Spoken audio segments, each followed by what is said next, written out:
제가 깜짝 놀랐어요. 죽은 사람이 거의 미이라 같아. 뼈하고 가죽밖에 없어요. 그리고 벽에 막 이 손으로 이렇게 긁은 막 그 핏자국이 막 여기저기 있고, 냉장고 문에도 막 이 피 묻은 막 이 손자국이 막 있어요. 이 손 끝털이. 그리고 그 앞에서 죽었어요. 그 구독자들을 위해서 제가 보너스로 잠깐 그냥 무용담을 좀 말씀드리면,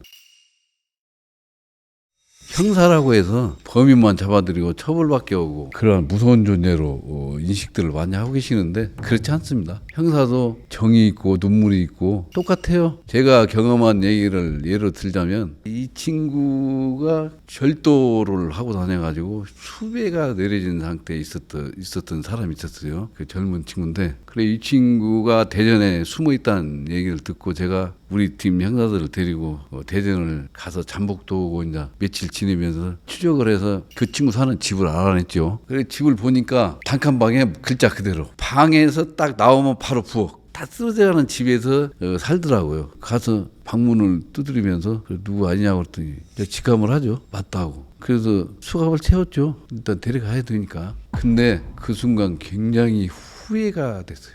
뒤에서 어떤 여자가 누구 손님 오셨어요 하고 이렇게 나오는데 얼굴이 백지장처럼 하얗고 만삭이더라고요. 내가 임신해가지고 힘도 하나도 없어요. 말할 힘도 없는 것 같아. 그러니까 출산을 며칠 앞둔 그 임산부야. 둘이 동거하고 있는 거예요. 나중에 알고 보니까 아내도 고아 출신이고 이 친구도 고아 출신이고 고아원에서 만나서 사귀게 된 거예요. 근데 둘이 이제 20이 넘어버리니까 나와서 동거를 하면서 임신하고 있는데 못 먹어가지고, 그 모습을 보는 순간에 이 친구 데려가면 이 여자도 죽게 생겼다. 그리고 뱃속에 있는 애기도 잘못될 수도 있다라는 판단이 순간적으로 후회가 되더라고. 안 잡을 걸.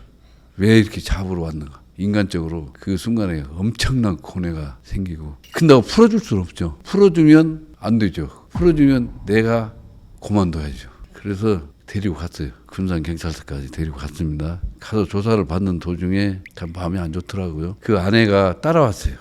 진짜 너무 이건 아니에요. 그 뭐 형사라면은 범인들하고 격투도 하고 볼 거 못 보고 다 보고 뭐 하는 그런 직업을 가진 사람들인데, 그 사건만큼은 정말 나를 너무 힘들게 하는. 너무 후회되게 하고, 그냥 내비둘 걸, 그냥 그렇게 해도 먹고 살게 내비둘 걸, 잘못하면 이게 큰일 나게 생겼다 해서 수배까지 내려진 상태이기 때문에 구속을 해야 돼요. 여러 건이 있어가지고. 그 조사 다 끝난 다음에 제가 생각을 했죠. 서류를 들고 당직 검사한테 직접 찾아갔어요. 그때는 검사 지휘를 받아야 되기 때문에 가서 검사한테 직접 설명을 하고 좀 도와달라고. 이 도둑놈은 교도소 보내면 안 됩니다. 잘못하면 두 생명 죽입니다. 내가 설명을 하고 검사 여기다가 소장 좀 찍어주시오. 내보내라고. 석방을 하고. 그랬더니 검사가 뭐라고 하냐면, 진짜 형사가 이런 분도 있어요. 이거 그러면 나도 같은 공범 되는데. 그래도 검사님은 결정권이 있지 않습니까? 그러니까 찍어줘요. 석방하라고. 그래갖고 밤늦게 가서 그걸 받아갖고 왔어요, 제가. 그래가지고 내보냈죠. 근데 몇 달 지난 뒤에 전화가 왔더라고요. 옛날에는 휴대폰이 없었어요. 이 사무실 일반 전화로 전화가 왔는데, 내가 풀어진 도둑놈이에요. 굉장히 목소리가 밝고 힘이 있더라고. 그래서 반가워가지고, 지금 너 어디 있냐? 무슨 일 하냐? 그랬더니 서울 뭐 서초동인가 강남인가 와가지고 중국집에 취직해서 지금 기술도 배우고 일 열심히 하고 있다고. 그리고 아들 낳았다고. 잘 키우고 있다고. 그때 마음이 좀 놓이더라. 그래 형사들도 때로는 그런 때가 많습니다. 그리고 또 참 가슴 아픈 일이 있었는데, 내가 담당하고 있는 지역 파출소장이 전화가 왔더라고요. 황 원장님, 여기 우리 관내에 사람이 죽었는데 알코올 중독자가 병 걸려서 죽은 것 같다고. 그러냐, 병사를 했을 경우에는 자연사잖아요, 일종의. 그러면은 형사가 굳이 변사 처리를 안 해도 되거든요. 무슨 제도가 있냐면 행정 처리라고 해가지고 그냥 장례 치르게 하면 돼요. 그래서 알았다고 대답해 놓고 났는데, 형사의 감이 있잖아요. 어떤 촉이 이상해요. 느낌이. 그냥 전화만 받았을 뿐인데, 그래서 다시 파수장한테 전화를 했고, 거기 손대지 말고 내비두라고, 내가 간다고 해가지고 가서 보고는 제가 깜짝 놀랐어요. 죽은 사람이 거의 미이라 같아. 뼈하고 가죽밖에 없어요. 못 먹어서. 그리고 벽에 막 이 손으로 이렇게 긁은 막 그 핏자국이 막 여기저기 있고, 냉장고 문에도 막 이 피 묻은 막 이 손자국이 막 있어요. 이 손 끝털이. 그리고 그 앞에서 죽었어요. 그런데 그걸 어떻게 그냥 장례치료라고 합니까? 그래서 이제 정치대 원칙대로 변사체를 했죠. 그리고 유족이라고는 아들 하나 딱 있어요. 이 사람은 이제 나중에 조사를 해보니까 뭐 회사를 다니다가 퇴직하고 마누라하고 이혼하고 그다음에 혼자 살면서 아들 키우고 이 사람이 술을 자주 먹으니까 몸에 병이 생겼어요. 근데 아들을 데려다가 쭉 조사를 하다가 결국에는 제가 아들을 구속시켜버렸어요. 존속 유기치사죄로. 다 그 많은 사건을 봤어도 그런 시체는 처음 봤어요. 차라리 토막 시체도 보고 별거 다 봤는데 그걸 처음 봤다고요. 그 정도로 사람이 마를 수 있는가? 그 정도로 뼈와 가죽이 붙어버릴 수 있는지? 그러니까 무슨 얘기냐면 이 아들이 그때 당시에 30대 중반이었어요. 결혼을 못 하고 있었고 직업도 없고 재산이라고는 아버지가 가지고 있는 집 그때 당시에 한 3억 한 5천짜리 그 정도 단독주택 하나 있었고요. 그뿐이에요. 근데 그런 상황이 난 거예요. 결국에 결론적으로 얘기하면 아들이 집을 차지하려고 아버지를 굶겨죽였어요. 어머. 그 병들은 아버지를. 왜 냉장고에 그렇게 냉장고 문에 왜 그렇게 피자고 있는 거 했더니 이 사람이 배고프니까 냉장고를 열려고 했는데 냉장고 열 수 있는 힘이 없었던 거예요. 얼마나 그걸 가지고 이렇게 손을 긁었으면 이 손이 까져가지고 피부가 벗겨져가지고 거기 피가 나서 그렇게 물은 거예요. 그 냉장고를 열어봤더니 냉장고에 딱 중간 크기의 우유 있잖아요. 딱 그거 하나 들었어요. 들었는데 절반 정도 먹고 절반이 남았는데 상했더라고요, 우유가. 다른 거 아무것도 없어요. 그리고 아들은 그 아들 친구를 불러가지고 조사를 해보니까 아들이 그 아버지를 그런 상태에 있는 아버지를 놔두고 20일 동안을 집을 안 들어가고 오락실 같은데 이런 데 다니면서 찜질방 이런 데 다니면서 자고 일부러 집에를 안 들어간 거예요. 그 죽은 사람이 말을 못 하니까 몰랐는데 아들 가장 친한 친구가 그 얘기를 해줘서 그걸 알고 아들을 추궁을 한 거예요. 그랬더니 자백을 하더라고요. 제가 돈이 없어서 어차피 병들은 아버지 병간 오기도 힘들고 간 오기도 힘들고 그래서 죽일 수는 없고 내버려두면 돌아갈 것 같아 자기가 그렇게 했다고. 그래서 그 집이라도 팔아갖고 지가 쓰려고 했다고 그래요. 저한테 굉장히 많이 혼났죠. 그래서 그 아버지 형제간들 또 일가 친척들 전부 오라고 그랬어요. 경찰서로. 오라고 해 장례식장에 제가 그 설명을 했어요. 설명을 그 자리에서 제가 구속영장 신청해가지고 그날 바로 구속을 시켜버렸죠. 그리고 가는 유산 10원도 못 받았습니다. 원래 못 받게 돼 있어요. 그런 경우는. 살인이잖아요. 존속을 버렸어요. 그 유기죠. 죽게 했어요. 그 치사입니다. 그래서 살인죄에 버금가는 벌을 받게 돼 있어요. 그래서 그 집 하나 남은 것은 그 형제간들이 다 유산을 받아가지고 갔습니다. 인간이 이렇다는 거예요. 하나는 아주 그때 1990년도 사건이나 되는 것 같은데 제가 서울에서 근무하다가 지원해가지고 군산으로 갔어요. 가서 일을 한 데가 역전 파출소라고 하는 데가 있어요. 거기는 시장도 큰 게 있고 술집도 많고 어느 날 비가 왔어요. 이렇게 밤에 이제 야간 근무를 하는데 어떤 아가씨 하나가 막 맨발로 뛰어들어왔어요. 거기 파출소를. 그래서 왜 그런 거고 이제 사유를 물었더니 강원도 강릉해수욕장에 친구가 놀러 갔다가 납치를 당해가지고 고등학교 2학년 때 그 집장촌으로 끌려온 거예요. 그래가지고 거기서 12년째 거기 감금당해가지고 옵수짓을 당하고 있는 거죠. 이제 많을 때는 하루에 10명도 받았다고 그래요.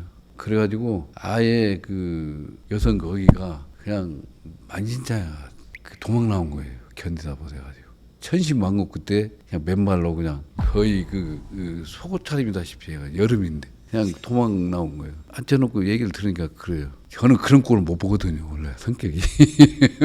제가 서울에서 한 10년간 근무하다가 지방으로 내려갔거든요. 근데 이 사건을 하려고 그러니까 주위에 있는 동료들이 전부 피하는 거예요. 내가 그때 느낀 게 뭐냐면 거기에 있는 업주들하고 경찰관들 오고 뭐 그 동네 뭐 힘께나 쓴다는 사람들로 거의 결탁 관계가 돼 있는 거예요. 그러니까 거기에 있는 사람들이 구원을 청하려고 해도 오히려 불이익이 돌아올 수 있으니까 잡히면 그것이 두려워서 못 오는 거예요. 옛날에요. 옛날 얘기요. 지금 그렇다는 거 아니에요. 아 지금은 뭐 멋져요. 경찰관들 진짜 멋있죠. 진짜 멋있죠. 옛날. 네, 옛날. 정확하게 1990년도에 제가 했어요. 혼자. 여기서 협박이 말도 못 하겠더라고. 진짜요?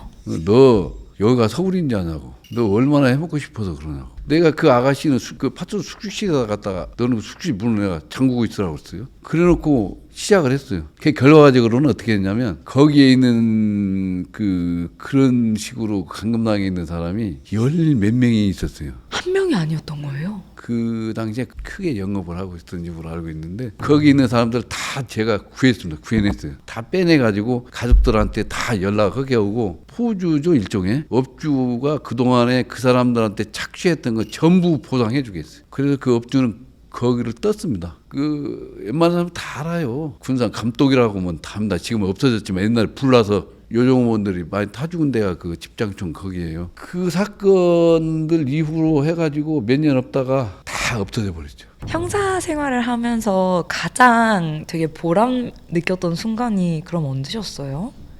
인간을 미워하고 특히 경찰관을 싫어하는 사람을 좋아하게 만들었을 때 그런 사건들이 있어요. 후배 형사들이 저한테 이런 얘기를 했어요. 아니 묵비권 행사를 하고 그렇게 비협조적으로 나가는 범인들이 왜 반장님하고 얘기만 하면 그렇게 입이 툭툭 다 터지고 말들을 쉽게 잘하냐. 그 비결이 뭡니까? 나한테 물어봐요. 자, 묵비권을 행사한다는 것은 자기가 진짜 범인이기 때문에 그럴 수도 있고 범인이 탄로날까 봐 그럴 수도 있고 아니면 범인이 아닌데 말을 하다 보면 경찰관이 자기를 범인으로 만들 수도 있다고 판단했기 때문에 아예 입을 닫는 경우도 있겠죠. 어쨌든 묵비권 행사는 그 사람들의 고유 권한이에요. 그렇기 때문에 누가 뭐라고 못 옵니다. 근데 왜 나한테 오면 입을 열까? 궁금했다고 했어요.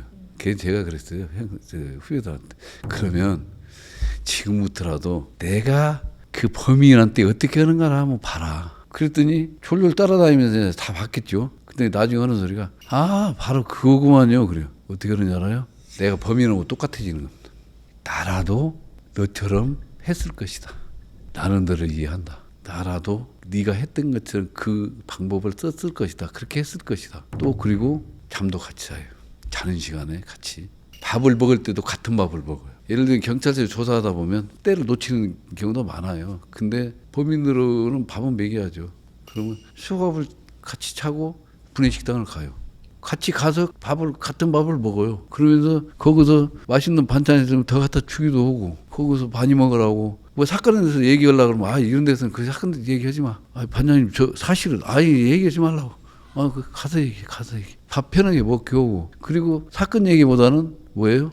가족들을 걱정해주고 염려해주는 얘기를 합니다. 그리고 어떻게 하는지 알아요? 이득을 주죠. 어떻게 하냐면 붙잡아 왔어도 자수한 거로 처리를 해줄 수도 있어요. 자수로 처리를 해주면 형을 최고 2분의 1까지 감경을 받을 수 있어요. 10년 살고 5년 살 수도 있거든요. 근데 형사들이 그렇게 못 오는 이유가 뭐냐면 자수해온 사람은 실적으로 안 들어가요. 근무 실적으로, 검거 실적으로, 범인 검거 실적으로. 그러니까 자수한 사람도 때로는 검거한 걸로 뒤바뀌는 경우도 없잖아. 있었죠 옛날에는. 근데 나는 거꾸로 자수로 처리를 해요. 될 수 있으면. 자, 카드 데려왔어도 그건 내 마음이죠. 미리서 내가 연락 받고 어디서 기다릴 테니까 나 잡아가시오. 그것도 자수입니다. 꼭 경찰서에 와서만 하는 게 자수 아니에요. 경찰관한테 자기 위치 알려주고 나와서 데려가서 잡아가라고 한 것도 자수예요. 그렇게 해주는데 혜택을 주는데 그리고 염려해주고 가하고 나하고 동질이라고 내가 특별히 가한테 자기 위에 굴림하려고도 안 하고 이렇게 하는데 웁니다. 울어요 진짜. 울면서 하지 말라는 얘기까지 다 해요. 귀찮을 때도 있어요. 그만했으면 쓰겠어. 예를 들면 도둑을 잡아왔는데 나는 한 10건만 한지 알았어.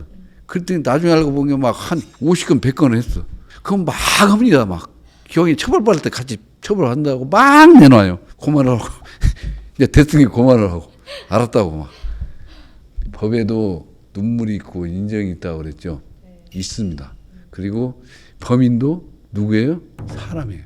보통 사람들 이상이 되면 성공한 사람이고 보통 사람들 이하가 되면 실패한 사람이라고 흔히들 그러는데 그 실패하게 되는 원인은 여러 가지가 있죠. 자기 능력의 문제도 있겠지만 집안의 형편이 안 좋아서 못 배워서 그리고 어떤 일을 할 수 있는 기회가 주어지지 않아서 그리고 또 뭐가 있어요? 본인이 적극적이지를 못해서 어쨌든 이유가 수십 가지 되겠지만은 밑으로 처지는 사람들은 어때요? 자기보다 성공한 사람들에 대한 반응감 의식이 많이 있어요. 그래야 네가 얼마나 잘나서 그러는데 그러니까 술 먹고 사람을 때리고 오는 사람들 보면은 네가 뭔데 나를 무시해? 이런 얘기를 가장 많이 합니다. 그러면서 폭행을 해요. 네가 뭔데 나를 무시하냐? 내가 너보다 못난 게 뭔데? 네가 나보다 잘난 게 뭔데? 그런 어떤 반감에서 그런 경우가 많아요. 그래서 누구나 다 똑같은 입장에다 놓고 보면 특히나 경찰관들은 범인이라고 해가지고 함부로 비인간적인 취급을 하게 되면 오히려 더 애먹이는 일이 생길 수 있으니까 경찰관 분들은 꼭 나처럼 하라고 하는 거 없이. 마지막 질문 하나만 드리고 마무리해보면 될 것 같은데, 반장님의 인생에 있어서 가장 찬란하게 빛났던 한순간을 꼽자면 언제를 꼽으시겠어요? 제 인생은 글자 그대로 역경이었죠. 어떻게 보면은 제 인생 자체가 그랬어요. 뭐 말은 못하지만. 근데 지금 이 시점에 와서 그런 질문을 받으니까 제가 할 수 있는 대답은 우리 지금 안 씻고 만난 거. 뭐 아부 떠는 거 아니라 고생을 해도 제가 즐겁습니다. 고생을 해도. 이건 누구든지 할 수 있는 얘기일 수도 있는데, 물론 기뻤을 때는 아들내미가 태어났을 때, 또 딸이 태어났을 때, 건강에 컸을 때가 가장 보람되고 진짜 어떤 환희의 순간이었는데, 지금에 와서는 아내를 만난 것이 내가 제일 잘한 일이지 않는가. 고생스러울 때도 있어요. 근데 인생이야 그게. 고생 하나도 안 하고 살았다? 그 부부간에 아무 문제 없이 살았다? 그건 사랑이나 애정이 없었다고 봐야지. 즉 관심이 없었다고 봐야지. 관심이 있으면 문제가 보이게 돼 있어요. 누구든지. 근데 그걸 서로 어떻게 해요? 서로 보완해 가면서 이렇게 사는 거죠.